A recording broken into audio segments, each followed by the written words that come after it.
தேவர்கள் வானில் இருந்து இறங்குவதில்லை, மனிதன் தான் தீமை செய்து அரக்கனாகிறான்.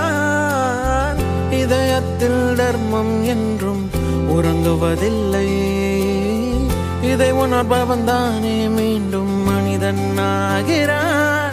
இங்கு எதை தேடி வந்தோம் என்று, எதுவாக ஆனோம் என்று அறியாதவன் மிருகமாகிறான்.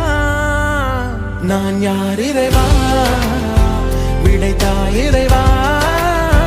நான் யார் இறைவா, பதில் சொல்ல மண்ணில் வருவாயா. நான் யார் இறைவா, விடைத்தாய் இறைவா.